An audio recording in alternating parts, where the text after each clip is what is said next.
Hi guys. So I wanted to do this demonstration for you for a grid. And what I have here is I have InDesign. Now keep in mind you can make a grid in Adobe Illustrator and Photoshop and InDesign, and they're all basic variations of the same type of process. But I'm going to show you how to do it in InDesign to get you off the ground.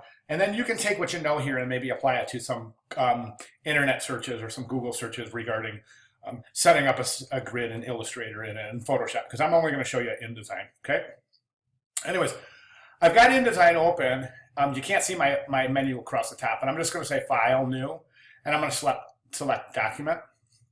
And you guys all know what this is. You guys all know this, this new document dialog box for Illustrator. You have your presets. If you have any presets defined, you can just name them right there, and that'll take you already to your so for instance, if you use 8.5 by 11, you could set this up as a default preset so that you can just pick, you know, John's default 8.5 by 11, click, and all your settings will be there. But until you set up those preferences, you'll have to set these up. Now the default is one page, facing page. You can do as many pages as you want. For 11 by 17, for example, you could just put 11 by 17 in here.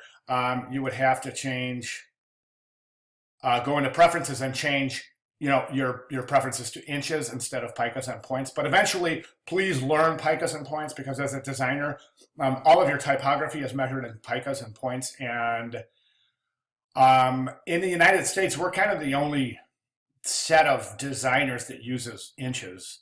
The rest of the world uses picas and points. So it's really good just to learn that stuff really super early in your design career, so it comes natural upon, you know, your first design studio job.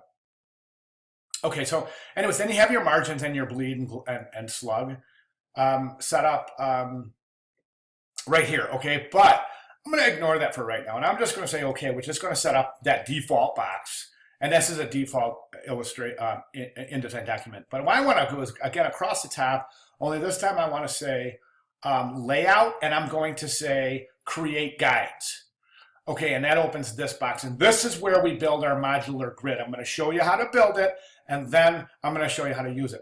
So in the number of rows here, I'm just going to make sure I have my preview box on so you guys can see what happens. But we'll go, okay, see, now there's 2 rows. There's 3. 4, 5, 6, 7. I'm going to go 7 rows, okay? And then I think that's too big, that space between those rows, which is called a gutter.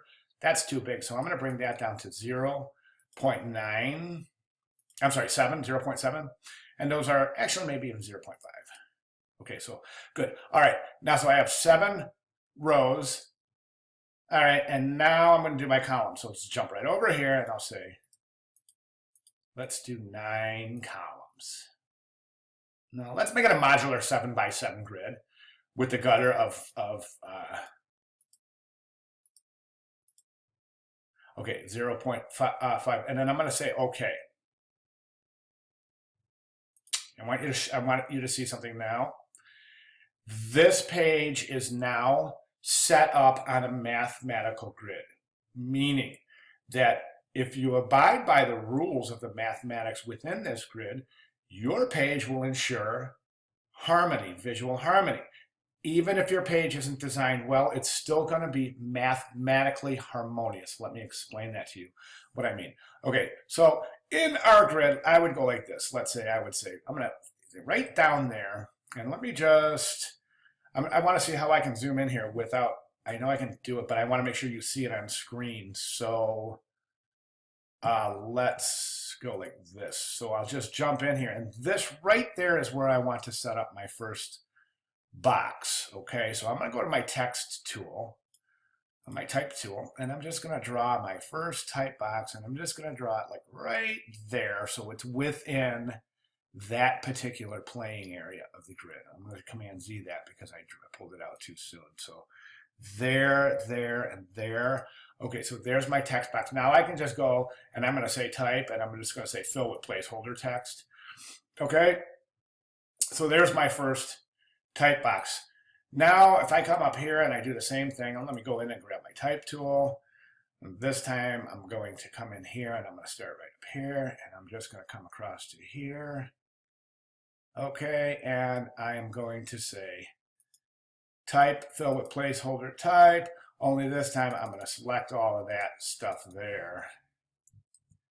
And I'm just going to bring that up to like something that would be a headline. Okay, so let's say, and I'm winging it, guys, here. I'm just going fast, so this is for matter of demonstration. Okay, so there's my headline.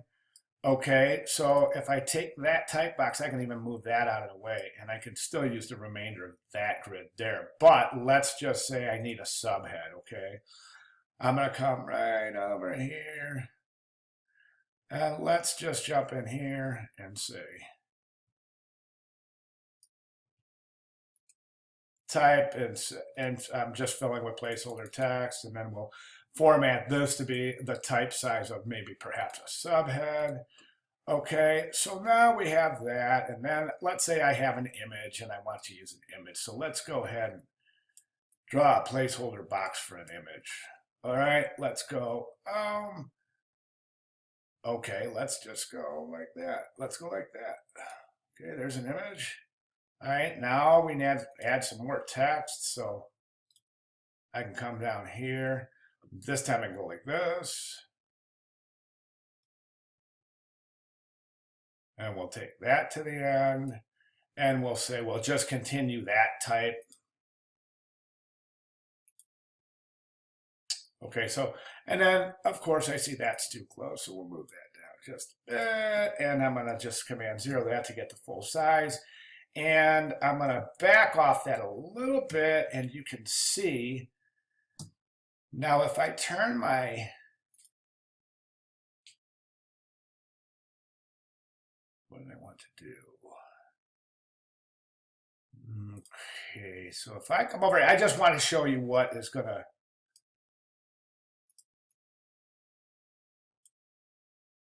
in my preview mode.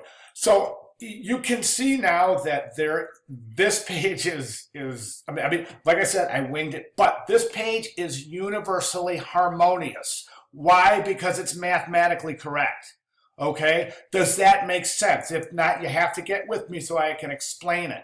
But by using that underlying grid ensures us the stability in our page, that it's able to stand up to placement of images, type, large text, small text, subheads, and white space within that grid to, again, ensure harmony. Okay?